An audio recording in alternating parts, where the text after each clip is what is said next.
आज मेरी वजह से उनके जीवन में यदि कोई दुख है वो दूर हो जाए तो समझ लो मेरा बहुत बड़ा यज्ञ हो जाए। अब विचार करो बंधुओं, विचारने वाली बात है, कितना बड़ा त्यागी व्यक्ति होगा, कितना बड़ा हृदय वाला होगा। और जैसे जब उसका नंबर आया, उन्होंने कहा महाराज मांगो। उन्होंने कहा कि मेरे 3 वरदान हैं। ये भी नहीं कहा कि मैं 4 वरदान मांगने के लिए आया था, चाहता तो ये निवेदन कर सकता था, परंतु वहां की जो परंपरा है उस परंपरा के बीच में भी नहीं आया। वो हो सकता है यहाँ की परंपरा क्यों तोड़ू मैं आग्रह करके। वही तो सच्चा व्यक्ति होता है बंधु, जो हमारे क्षेत्र के आसपास के कहीं भी जो नियम संयम परंपराएं हैं उस परंपराओं का सहयोग करना चाहिए, ना कि उन परंपराओं में विघ्न डालना चाहिए। और आज जैसे ही जब मांगा तो संत से जैसे निवेदन के हमने कहा महाराज जैसे मैं रास्ते में आ रहा था तो मेरा पहला वरदान है कि एक सेठ जी हैं और उनकी एक कन्या है, वो बोल नहीं पाती है।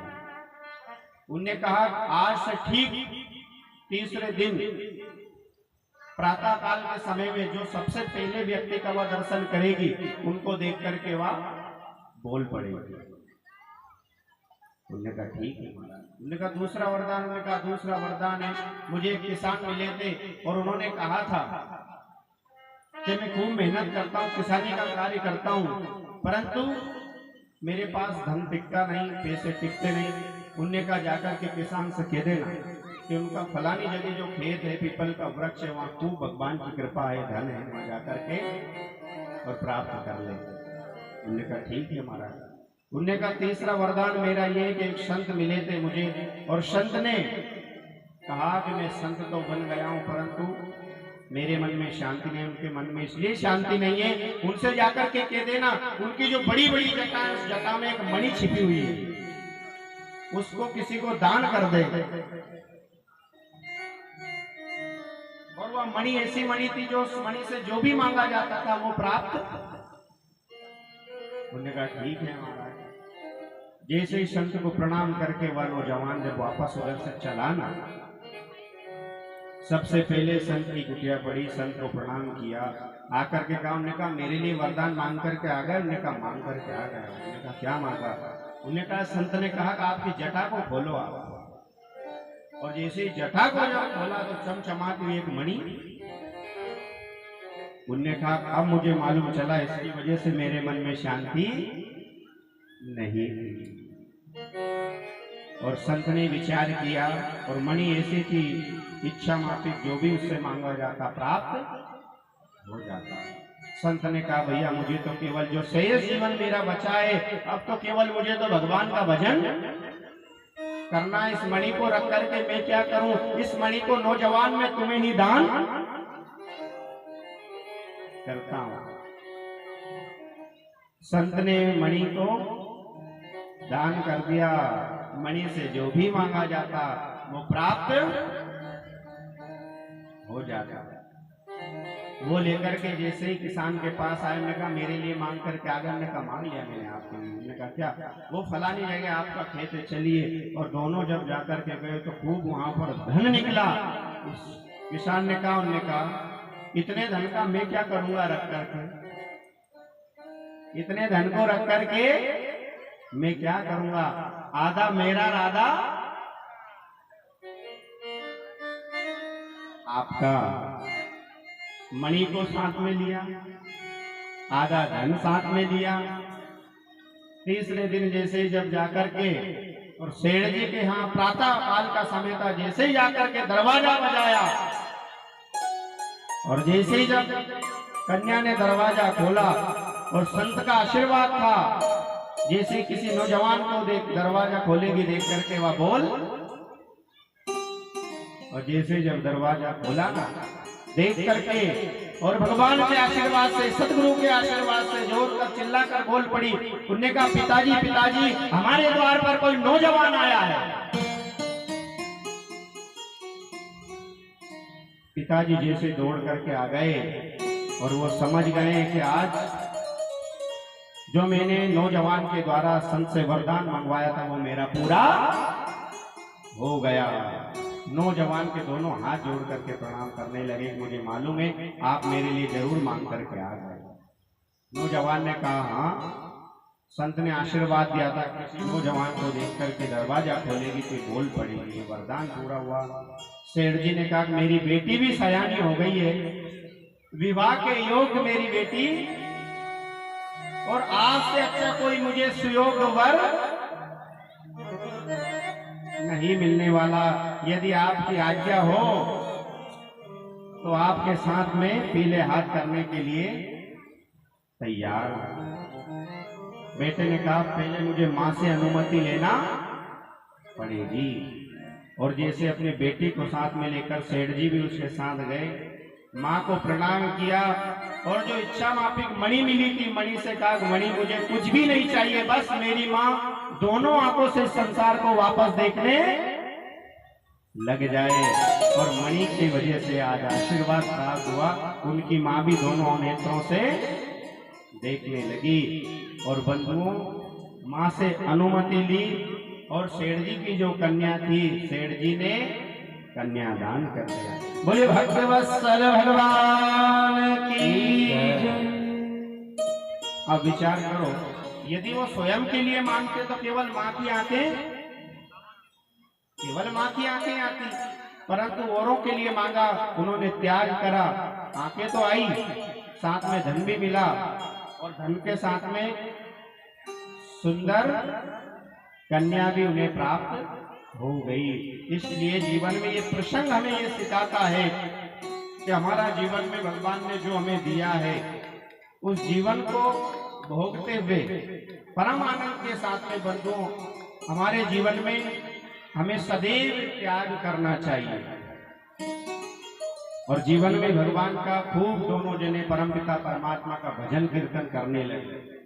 और यदि जीवन में भगवान ने सब कुछ दिया और आकर के यदि भगवान का भजन नहीं कराना बंधुओं, तो समझ लेना कहा गया ना, राम गुण गायो नहीं आए करके, और यम से कहोगे क्या जाए करके।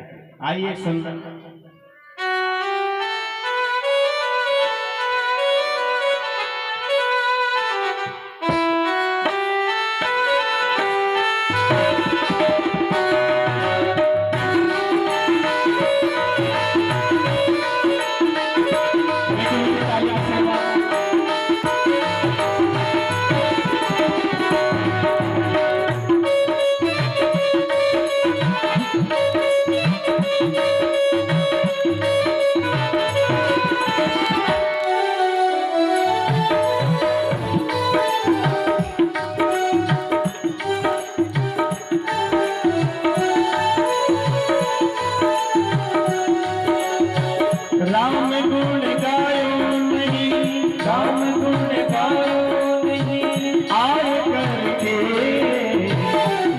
से कहोगे क्या जाए करके, यम से कहोगे क्या जाए करके।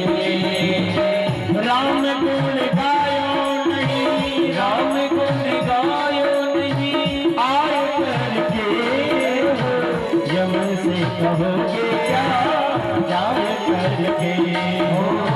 यम से कहोगे क्या जाए करके।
सभी गाइएगा। बालापन में लाड़ लड़ायो, बालापन में लाड़ लड़ायो, मात पिताजी पालना झुलायो, मात पिताजी पालना झुलायो, समय गवायो फिर खाए करके, समय गवायो फिर खाए करके, यम से कहोगे क्या जाए करके, यम से कहोगे क्या जाए करके। भाव से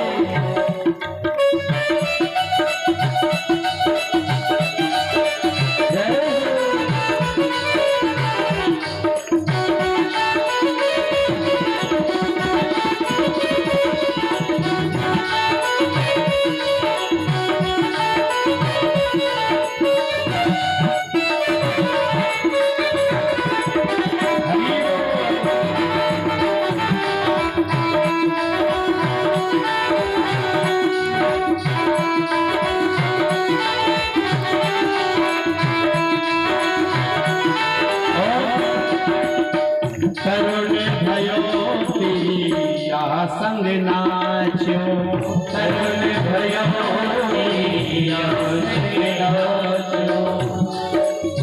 जब विवाह का योग हो जाता है, बेटा जब विवाह कर देते हैं तो माता पिता को भूल करके क्रिया की बात मानने लगता है। तरुण भयो तिरिया संग नाचो, तरुण भयो तिरिया संग नाचो, नट मर घट जो निस दिन नाचो, नट मर घट जो निस दिन नाचो, माया में लयो रे भरे माय करके, माया में लयो भरे माय करके, यम से कहोगे जाए करके, यम से कहोगे क्या जाए करके। राम गुण गायो नहीं, राम गुण गायो नहीं आए करके, यम से कहोगे क्या जाए करके, ओ यम से कहोगे क्या जाए करके।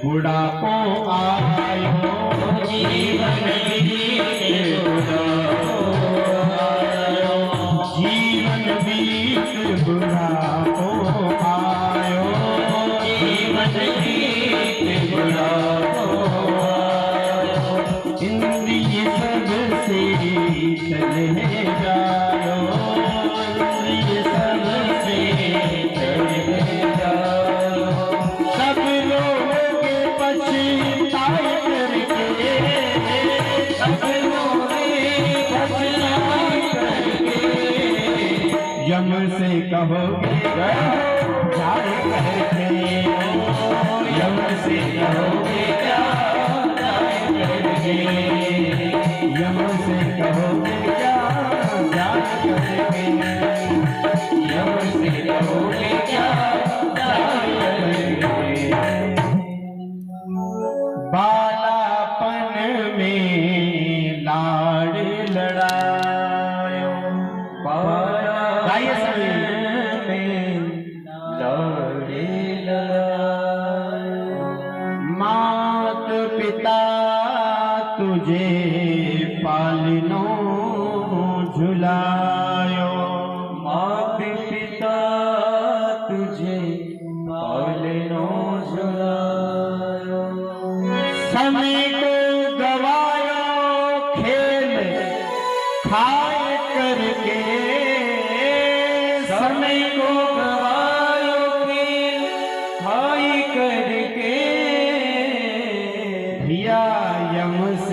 कहोगे क्या जाए करके।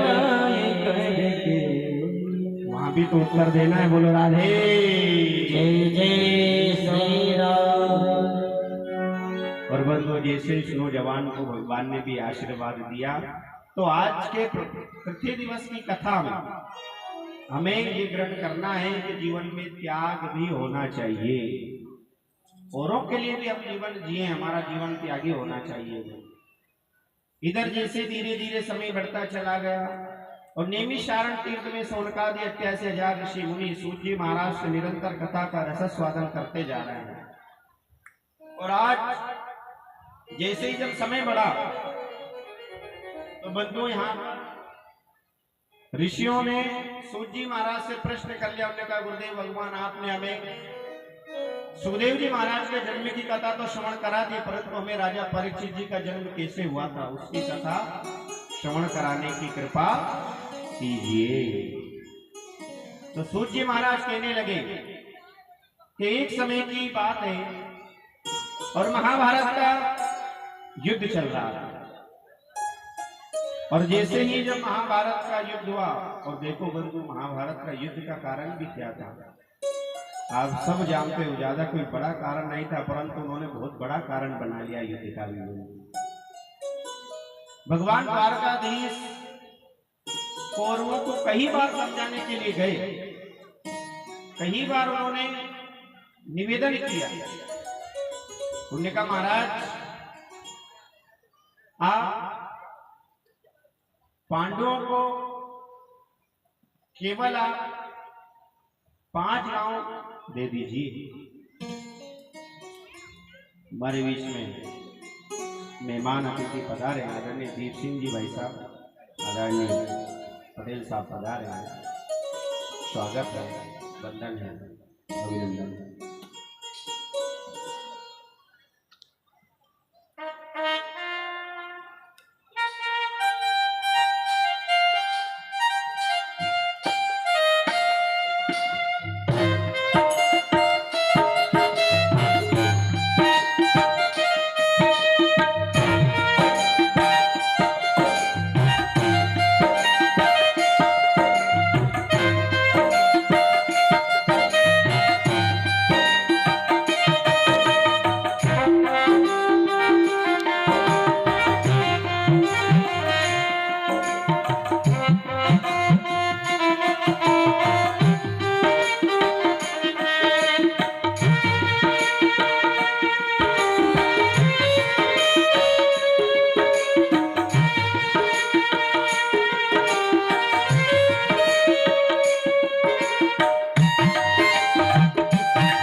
श्री राम।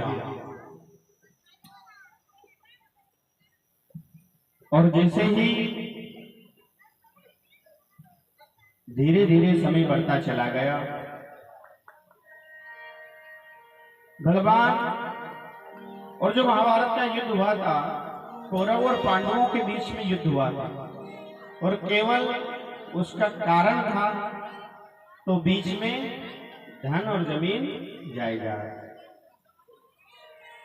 अब ईमानदारी की बात तो ये है साहब, भाई का हक तो बनता है, ये आप सभी जानते हैं, हक तो बनता है।